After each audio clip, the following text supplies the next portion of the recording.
അസ്സലാമു അലൈക്കും. എല്ലാവർക്കും സുഖല്ലേ? അപ്പം നമ്മൾ ഇന്ന് നോക്കാൻ പോകുന്നത് മഴക്കാലത്ത് നമ്മുടെ ചെടികൾക്ക് കൊടുക്കാൻ പറ്റുന്ന നല്ല വളമാണ് കേട്ടോ. അപ്പോൾ ഈ മഴക്കാലമൊക്കെ ആകുമ്പോൾ നമ്മുടെ ചെടികളൊക്കെ നന്നായിട്ട് ചീഞ്ഞു പോകും. പിന്നെ അതുപോലെ തന്നെ കായ്ഫലൊക്കെ വളരെ കുറവായിരിക്കും.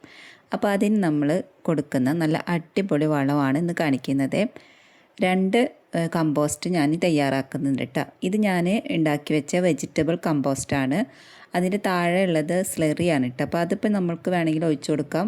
ഒഴിച്ചു കൊടുത്തിട്ട് കാര്യമൊന്നുമില്ല. ലിക്വിഡ് പോലെയുള്ള ഇതൊക്കെ നമ്മൾ ഈ മഴക്കാലത്ത് ചെയ്ത് കഴിഞ്ഞാൽ മഴ പെയ്യുമ്പോൾ അതൊക്കെ ഒലിച്ച് പോവുള്ളൂ കേട്ടോ. പിന്നെ അത് മാത്രമല്ല, മണ്ണിലുള്ള സത്തുക്കളൊക്കെ മഴ പെയ്യുമ്പോൾ ഒലിച്ച് പോകും. അപ്പോൾ അതുകൊണ്ട് തന്നെ നമുക്ക് കായ്കളൊക്കെ ഉണ്ടാവാൻ കുറച്ച് പാടായിരിക്കും മഴക്കാലത്തൊക്കെ. അപ്പോൾ മഴക്കാലത്ത് നന്നായിട്ട് കായ് പിടിക്കാനും ഒക്കെ വേണ്ടിയിട്ട് നമുക്ക് ഇതുപോലെ സിമ്പിളായിട്ടുള്ള വളങ്ങൾ ഉണ്ടാക്കി വെക്കാം.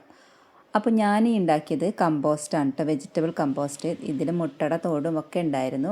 അപ്പോൾ ഞാനിത് ഇട്ട് കൊടുക്കുന്നത് വഴുതനങ്ങക്കാണ്. അപ്പോൾ ഇതിങ്ങനെ ചെടിയുടെ കടക്കൽ നിന്ന് കുറച്ച് മാറ്റി ഇട്ട് കൊടുക്കണം. എന്നിട്ട് നമുക്ക് വേണമെങ്കിൽ കുറച്ച് മണ്ണ് അതിൻ്റെ മേലെ ഇട്ട് കൊടുക്കാം കേട്ടോ. ഇട്ട് കൊടുത്തിട്ടില്ലെങ്കിലും കുഴപ്പമൊന്നുമില്ല. ഇതിൽ മണ്ണും ചേർന്നിട്ടാണ് ഞാൻ ഈ കമ്പോസ്റ്റ് ഉണ്ടാക്കിയിട്ടുള്ളത്. അപ്പോൾ അതുകൊണ്ട് തന്നെ മണ്ണിട്ട് കൊടുത്തില്ലെങ്കിലും വലിയ കുഴപ്പമുള്ള കാര്യമൊന്നുമല്ല. ഞാൻ എൻ്റെ വഴുതനങ്ങക്ക് ഇട്ട് കൊടുക്കട്ടെ. പിന്നെ ഇതുപോലെ ഉള്ള കിളകളൊക്കെ ഉണ്ടെങ്കിൽ അതേപോലെ അതിൻ്റെ താഴെ കരിയിലകളൊക്കെ ഇട്ടിട്ടുണ്ടെങ്കിൽ അതൊക്കെ എടുത്ത് മാറ്റാം കേട്ടോ. ഇലകളൊക്കെ ഇട്ട് കഴിഞ്ഞാൽ ഇതിൽ ഞാൻ ഇല ഉപയോഗിച്ചിട്ടുണ്ടായിരുന്നു. ഇല അഴുകിയിട്ടില്ല കേട്ടോ. അതിൻ്റെ ഉള്ള പച്ചക്കറിയുടെ വേസ്റ്റൊക്കെയാണ് കമ്പോസ്റ്റ് ആയിട്ടുള്ളത്. കരിയില കമ്പോസ്റ്റ് ആവാൻ കുറച്ചും കൂടിയൊക്കെ ടൈം എടുക്കും. ഇതിപ്പോൾ ഞാൻ കുറച്ച് നേരത്തെ എടുത്ത കാരണമാണ് കേട്ടോ. അപ്പോൾ എത്ര ടൈമാണ് ഇതിനൊക്കെ എടുക്കുക, എങ്ങനെയാണ് ഇതൊക്കെ ഉണ്ടാക്കേണ്ടതെന്നൊന്ന് പറഞ്ഞുതരാം. അപ്പോൾ ഞാൻ ഇന്നത്തെ വീഡിയോയിൽ 2 വളങ്ങളാണ് ഉണ്ടാക്കാൻ പോകുന്നത് കേട്ടോ. കമ്പോസ്റ്റ് ഉണ്ടാക്കാൻ നമുക്ക് വല്ല ചാക്കോ അല്ലെങ്കിൽ വല്ല പാട്ടയോ അങ്ങനെ എന്തെങ്കിലുമൊക്കെ മതി. ഇപ്പോൾ ഞാനിവിടെ എടുത്തിട്ടുള്ളത് ഒരു പ്ലാസ്റ്റിക്കിൻ്റെ ബോട്ടിലാണ്. 2 പ്ലാസ്റ്റിക്കിൻ്റെ ബോട്ടിൽ എടുത്തിട്ടുണ്ട്. ഇതൊരെണ്ണം അതിൻ്റെ ഉള്ളിൽ നിന്ന് വരുന്ന സ്ലറി ശേഖരിക്കാൻ വേണ്ടിയിട്ടുള്ളതാണ് കേട്ടോ. അപ്പോൾ ഇതിലുണ്ടായിരുന്ന സ്ലറി ഞാനിപ്പോൾ വേറെ പച്ചക്കറിക്കോ ഒഴിച്ചു കൊടുത്തിട്ടുണ്ട്. സ്ലറി ഇപ്പോൾ അധികം ഉപയോഗിക്കാതിരിക്കുന്നതാണ് മഴക്കാലത്ത് നല്ലത്. വേണമെങ്കിൽ മഴയൊക്കെ ഒന്ന് ഒതുങ്ങുമ്പോൾ ഒഴിച്ചു കൊടുക്കാം. പിന്നെ നമ്മൾ ഈ ഒരു പ്ലാസ്റ്റിക്കിൻ്റെ ബോട്ടിൽ അടിയിൽ ഹോളിട്ടിട്ടുണ്ടായിരുന്നു. മൂടിക്കൊരു ഹോളിട്ടിട്ട് പിന്നെ അതുപോലെ അടിവശം കട്ട് ചെയ്തിട്ട് എടുത്തിട്ടുണ്ട് കേട്ടോ. ഫുള്ള് കട്ട് ചെയ്തിട്ടില്ല, ഇതേപോലെ ഓപ്പൺ ആക്കി വെച്ചേക്കണം കേട്ടോ. അപ്പോൾ നമ്മൾ വീട്ടിലെ സാധാരണ പച്ചക്കറിയുടെ വേസ്റ്റ് കൊണ്ടാണ് ഈ ഒരു അടിപൊളി കമ്പോസ്റ്റ് ഉണ്ടാക്കിയെടുക്കുന്നത്. അപ്പോൾ അതെങ്ങനെ ഉണ്ടാക്കാമെന്ന് നോക്കാം. കമ്പോസ്റ്റ് ഉണ്ടാക്കാൻ കരിയില അത്യാവശ്യമാണ്. വെജിറ്റബിൾ കമ്പോസ്റ്റ് ആണെങ്കിൽ കരിയില എന്തായാലും ഇട്ട് കൊടുക്കണം കേട്ടോ. അപ്പോൾ ഇതുപോലെ ഏതെങ്കിലും കരിയില മതി. ഇപ്പം ഞാനിവിടെ ഇട്ട് കൊടുക്കുന്നത് മാവിൻ്റെ ഇലയാണ്. അപ്പോൾ ആദ്യം ഈ ഇല ഇട്ട് കൊടുക്കാം. എന്നിട്ട് അതിൻ്റെ മുകളിലേക്ക് നമ്മൾക്ക് നമ്മുടെ വീട്ടിലുള്ള പച്ചക്കറിയുടെ വേസ്റ്റ് ഏതൊക്കെയാണോ, പച്ചക്കറിയുടെ വേസ്റ്റ് മാത്രമല്ല, പിന്നെ ചായപ്പിണ്ടി ഉണ്ട്, മുട്ടത്തോടുണ്ട്, അതുപോലെ തന്നെ നമ്മുടെ തേങ്ങ ചിരകിയതിൻ്റെ പിണ്ടിയുണ്ട്, ആ ഒരു തേങ്ങാപ്പാലെടുത്തതിന് ശേഷമുള്ള ആ ഒരു സംഭവമില്ല, അതൊക്കെ ഉണ്ട്. പിന്നെ എല്ലാവിധ പച്ചക്കറിയുടെ വേസ്റ്റും ഉണ്ട് കേട്ടോ. ക്യാരറ്റിൻ്റെ വേസ്റ്റ് ഉണ്ട്, പിന്നെ പയറിൻ്റെ വേസ്റ്റ് ഉണ്ട്. അങ്ങനെ ഒട്ടുമിക്ക എല്ലാതും ഉണ്ട്. പിന്നെ സവാളയുടെ തൊലി, വെളുത്തുള്ളിയുടെ തൊലി, അങ്ങനെ എല്ലാം ഉണ്ട് ഇട്ടതിൽ. അപ്പോൾ ഇത് നമ്മൾക്ക് ഇട്ട് കൊടുക്കാം. അപ്പോൾ നമ്മുടെ വീട്ടിൽ അന്നുള്ളത് നമുക്ക് ഇതേപോലെ ഇട്ട് കൊടുക്കാം കേട്ടോ. കുപ്പിയിലേക്ക് ഇതേപോലെ ഇട്ട് കൊടുക്കാം. ഒരു ദിവസത്തെ പച്ചക്കറിയുടെ വേസ്റ്റൊക്കെ ഇട്ട് കൊടുത്തതിന് ശേഷം നമുക്ക് അതിൻ്റെ മുകളിലേക്ക് വീണ്ടും കരിയില ഇട്ട് കൊടുക്കാം കേട്ടോ. അധികം ഒന്നും ഇട്ട് കൊടുക്കണ്ട, കുറച്ചിട്ട് കൊടുത്താൽ മതി. എന്നിട്ട് നമ്മൾ ആ ഒരു ബോട്ടിൽ നിറയുന്ന സമയത്ത് നമുക്കതിൻ്റെ മേലെ കുറച്ച് മണ്ണും കൂടി ഇട്ട് കൊടുക്കണം. ഇത് ഈ ഒരു കമ്പോസ്റ്റ് നമ്മൾ മഴക്കാലത്ത് ചെടികൾ നന്നായിട്ട് തഴച്ച് വളരാനും അതുപോലെ തന്നെ നന്നായിട്ട് കായ്ഫലം ഉണ്ടാവാനൊക്കെ വേണ്ടിയിട്ടുള്ളതാണ് കേട്ടോ. അപ്പോൾ ഇത് ഒരു 3-4 ആഴ്ച കൊണ്ട് നമുക്കിത് സെറ്റായി കിട്ടും. ഏകദേശം ഒരു മാസത്തിൻ്റെ ഉള്ളിൽ തന്നെ നമുക്ക് ഈ ഒരു കമ്പോസ്റ്റ് റെഡിയായി കിട്ടും. ഞാൻ കഴിഞ്ഞ മാസം ഈ കമ്പോസ്റ്റ് നേരത്തെ ഇട്ട് കൊടുത്ത കമ്പോസ്റ്റ് ഉണ്ടാക്കുന്നതിൻ്റെ വീഡിയോ ചെയ്തിട്ടുണ്ടായിരുന്നു. അപ്പോൾ അതിൻ്റെ റിസൾട്ടാണ് ഇപ്പോൾ കാണിച്ചത് കേട്ടോ. മഴക്കാലത്ത് നമ്മുടെ ചെടികളൊന്നും വെള്ളം കെട്ടി നിൽക്കാത്ത രീതിയിൽ സെറ്റ് ചെയ്ത് വെക്കണം. ഞാനിവിടെ എല്ലാതും ചാക്കിലാണ് നട്ടിട്ടുള്ളത്. അതുകൊണ്ട് തന്നെ എനിക്ക് ആ ഒരു പ്രശ്നമില്ല, വെള്ളം കെട്ടി നിൽക്കുന്ന പ്രശ്നമൊന്നുമില്ല. വെള്ളം കെട്ടി നിന്ന് നമ്മുടെ പച്ചക്കറി പെട്ടെന്ന് ചീഞ്ഞു പോവേ. അപ്പോൾ പിന്നെ നമ്മൾ അങ്ങനെ ചെയ്യാം. ഇനി ഞാൻ ഉണ്ടാക്കാൻ പോകുന്നത് ഒരു ഫിഷ് കമ്പോസ്റ്റാണ്. ഈ കമ്പോസ്റ്റിൻ്റെയും റിസൾട്ട് ഞാൻ ഇതിൽ കാണിക്കുന്നുണ്ട് കേട്ടോ, ഈ വീഡിയോയിൽ ഉൾപ്പെടുത്തിയിട്ടുണ്ട്. അപ്പോൾ നമ്മൾ എല്ലാ തരം മീനിൻ്റെയും കുടലും തലയും ഒക്കെ നന്നാക്കിയതിൻ്റെ ആ വേസ്റ്റ്, വെള്ളം ഒഴികെ ബാക്കി അതിൻ്റെ ആ വേസ്റ്റ് ഫുള്ളും എടുത്തിട്ടുണ്ട്. മീനിൻ്റെ വെള്ളം എടുത്തിട്ടില്ല കേട്ടോ. വെള്ളം നമുക്ക് വേണമെങ്കിൽ ചെടികൾക്കൊക്കെ ഒഴിച്ചു കൊടുക്കാം. എന്നിട്ട് നമ്മൾ ആ മീനിൻ്റെ വേസ്റ്റ് എടുക്കുക. പിന്നെ നമുക്ക് വേണ്ടത് ചാരമാണ്. പിന്നെ നമുക്ക് നല്ല മണ്ണും വേണം കേട്ടോ. കമ്പോസ്റ്റ് ഉണ്ടാക്കാൻ വേണ്ടിയിട്ട് മണ്ണും വേണം. ഇതൊരു പെട്ടെന്ന് ഈ ഒരു കമ്പോസ്റ്റ് പെട്ടെന്ന് റെഡി ആവില്ല. ഇതിനൊരു 3-4 മാസം വെയിറ്റ് ചെയ്യണം കേട്ടോ. എന്നാലാണ് ഇത് മണമൊന്നുമില്ലാതെ നല്ല കമ്പോസ്റ്റ് കിട്ടുള്ളൂ കേട്ടോ. ഒട്ടും പുഴുവൊന്നും ഇല്ലാതെ തന്നെ കമ്പോസ്റ്റ് നമുക്ക് റെഡിയായി കിട്ടും.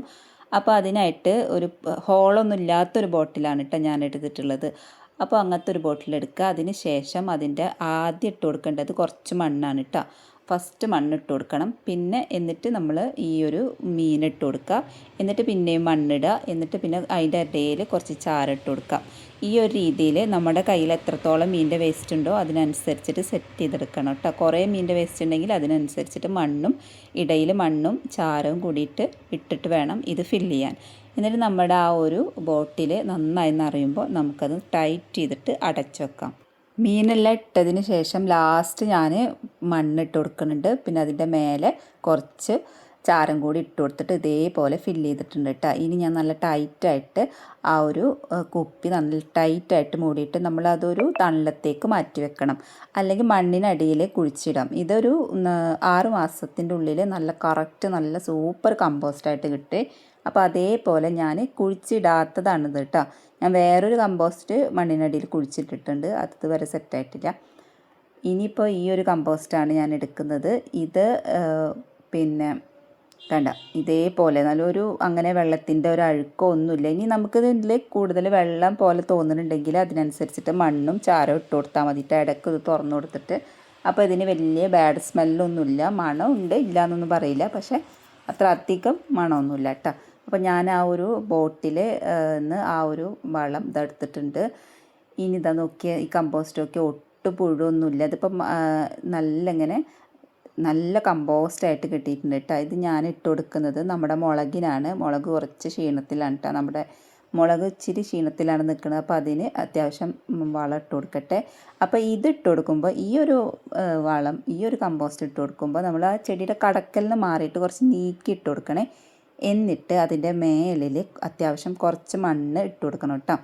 എന്താണെന്ന് വെച്ചാൽ ഇതിന് കുറച്ച് മണ്ണുണ്ട്. അപ്പോൾ എലികളൊക്കെ വന്നിട്ട് ഇത് ആകെ മാന്തും. അത് ആ ഒരു സംഭവം ഇല്ലാതിരിക്കാൻ വേണ്ടിയിട്ട് ഇതിൻ്റെ മേലെ കുറച്ച് മണ്ണുകൊണ്ട് മൂടിക്കൊടുക്കണം. ഇതാ ഞാനിപ്പോൾ അതിൽ മണ്ണിട്ടിട്ട് മൂടി കൊടുക്കുന്നുണ്ട് കേട്ടോ. ഇതേപോലെ ഇട്ട് കൊടുക്കാം. വേണമെങ്കിൽ നമുക്ക് ആ ഒരു ചെടിയുടെ കടക്കിൽ ഫുള്ള് മണ്ണ് ഇട്ട് കൊടുക്കാം. ഇതിന് ഇപ്പോൾ കരിയില മാത്രം ഇട്ടിട്ട് നട്ടിട്ടുള്ള മുളകായിരുന്നു. ഞാൻ അങ്ങനെ മണ്ണൊന്നും ഉപയോഗിച്ചിട്ടില്ല. അപ്പം ഞാനിതാ വളവും ചെയ്യാണ്. പിന്നെ അതുപോലെ കുറച്ച് മണ്ണും ഇട്ട് കൊടുക്കുന്നുണ്ട് കേട്ടോ. മുളക് ഇതാ കറക്റ്റായിട്ട് വളർന്ന് വരണേ ഉള്ളൂ. ഇനി നമുക്ക് ചാരം കലക്കി കഞ്ഞിവെള്ളമൊക്കെ ഒഴിച്ചു കൊടുക്കാം. അത് പക്ഷെ മഴ ആയതുകൊണ്ടാണ് ഞാൻ അങ്ങനത്തെ ലിക്വിഡ് ഫെർട്ടിലൈസറൊന്നും ചെയ്യാത്തത് കേട്ടോ. അപ്പോൾ നമ്മുടെ ഈ ബോക്സിൽ നിന്ന് ആ ഒരു കമ്പോസ്റ്റ് എടുക്കാൻ ഇച്ചിരി ബുദ്ധിമുട്ടി. അപ്പോൾ ഞാൻ കട്ട് ചെയ്തെടുത്തതാണ്. അപ്പോൾ ഇതിൻ്റെ മുകളിൽ നന്നായിട്ട് അതിൻ്റെ ആ സംഭവങ്ങളൊക്കെ പറ്റി പിടിച്ചിട്ട് അപ്പോൾ ഞാനത് ആ ഒരു ഫ്രിഡ്ജിൻ്റെ ആ ഒരു നമ്മുടെ ആ പച്ചക്കറിയുടെ അതിലേക്ക് വെച്ച് കൊടുക്കാനായിട്ട്. അപ്പോൾ മഴ പെയ്യുമ്പോൾ അതിൽ നിന്ന് അതിങ്ങനെ വെള്ളമൊക്കെ ആയിട്ട് ആ ഒരു ചെടികൾക്കും അത്യാവശ്യം വളം കിട്ടിക്കോളും.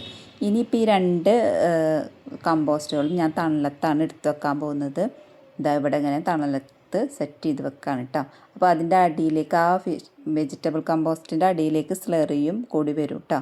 സ്ലറി വരുമ്പോൾ നമുക്ക് കഞ്ഞിവെള്ളത്തിൽ പകർത്തി നമ്മുടെ പൂച്ചെടികൾക്കും ഒക്കെ ഒഴിച്ചു കൊടുക്കാൻ പറ്റും.